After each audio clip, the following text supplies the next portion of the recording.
સભાપતિશ્રી, ગુરુજનો, વડીલો, વાલીશ્રીઓ અને મારા વાલા વિદ્યાર્થી ભાઈ બહેનો, હું સોલંકી રાશિ શ્રી સજયવાડી પ્રાથમિક શાળાના ધોરણ 8માં અભ્યાસ કરનારી વિદ્યાર્થી છું. આજે હું એક એવો વિષય બોલવા ઊભી છું જે કડવો છે પણ સત્ય છે. જે હાથમાં ચોપડો, ગીલી દંડો અને રમકડા હોવા જોઈએ એ હાથમાં આજે 6 ઇંચની સ્ક્રીન જોવા મળે છે. એ સ્ક્રીન એટલે મોબાઈલ. હા, મોબાઈલ. મોબાઈલ એક એવો રાક્ષસ છે જે હસતા રમતા બાળકના બચપણને ગળી રહ્યો છે. આંગણેથી આંબલી ગઈ, શેરીમાંથી હાલલા ગયા. મોબાઈલ આવ્યો ઘરમાં અને બાળકના બચપણ ગયા.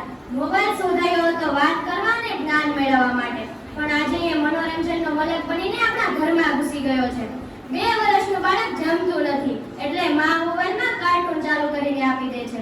10 વર્ષના બાળકને કંટાળો આવે છે એટલે બાપ મોબાઈલમાં PUBG ડાઉનલોડ કરીને આપી દે છે.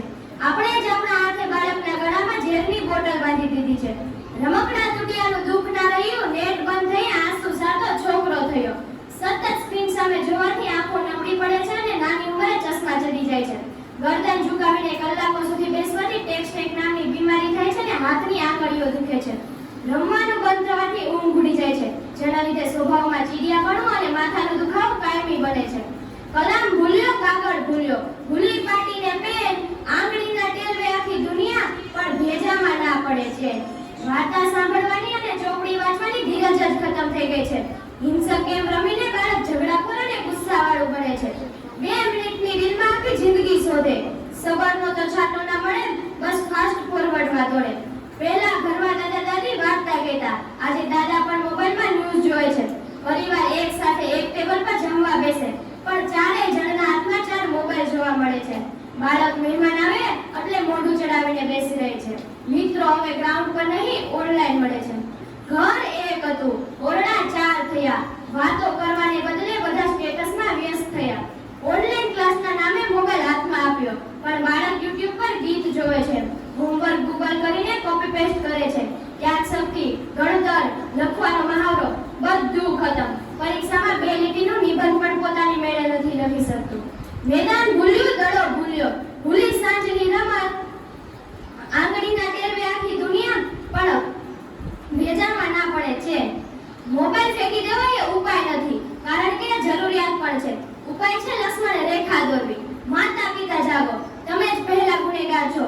બાળક રડે છે અને મોબાઈલ હાથમાં આપી દો છો. પોતે કલાકો સુધી રીલ જોવો તો બાળક શું શીખશે? બાપ રામાયણ મૂકીને વેબ સિરીઝ જોવે છે તો દીકરો ગીતા ક્યાંથી ખોલે? ઘરમાં નો મોબાઈલ ઝોન. જમવાના ટેબલ પર, બેડરૂમમાં સવારે 1 કલાક મોબાઈલ બાજુ પર મૂકશો તો બાળક ચોપડો ઉપાડશે. સ્ક્રીન ટાઈમ નક્કી કરો. મોબાઈલમાં પેરેન્ટેડ કંટ્રોલ અને એપ ટાઈમર ચાલુ કરો. પાસવર્ડ તમને ખબર હોવો જોઈએ. બાળક પાસેથી મોબાઈલ છીનવી લેશો તો તે રડશે. તેને વિકલ્પ આપો. સાંજે 5 વાગે મોબાઈલ બંધ, ગ્રાઉન્ડ ચાલુ. ઘરમાં કેરમ, ચેસ, વાર્તાની ચોપડીઓ લાવો.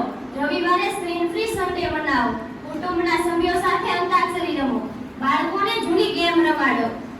ખોખો, સંતાકુકડી, કબડ્ડી વગેરે. બાળક મોબાઈલમાં કેમ ઘૂસી ગયું છે? કારણ કે એને એકલું લાગે છે. દિવસમાં ફક્ત 30 મિનિટ બાળક માટે કાઢો. તેની વાત સાંભળો. સ્કૂલમાં શું થયું, શું ગમે છે બધું ડર્યા વગર કહી શકે એવો માહોલ ઘરમાં બનાવો. જે બાળકને ઘરમાં પ્રેમ મળે છે એ બાળક બહાર લાઈકની ભીખ માંગવા નથી જતું. શાળાના કાર્યક્રમોમાં મોબાઈલના ગેરફાયદા વિષય પર ચિત્ર સ્પર્ધા, નિબંધ, નાટકો કરાવો. સમાજના કાર્યક્રમોમાં વાલી મીટિંગ કરી ડોક્ટર, સાયકોલોજિસ્ટ બોલાવો. ગામના મેદાનને ફરી ધમધમતા બનાવો. એકલો છોરો નહીં બદલાય, આખું ગામ ભેગું થશે તો જ બચપણ પાછું આવશે. વહાલા વાલીઓ, મોબાઈલ એક છરી જેવો છે.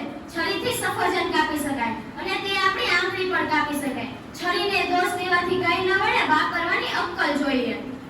ચાલો સંકલ્પ લઈએ.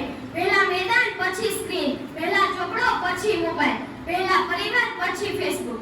રાક્ષસને મારવા રામ બનવું પડશે અને મોબાઈલને હરાવવા માતા પિતાને જાગૃત બનવું પડશે.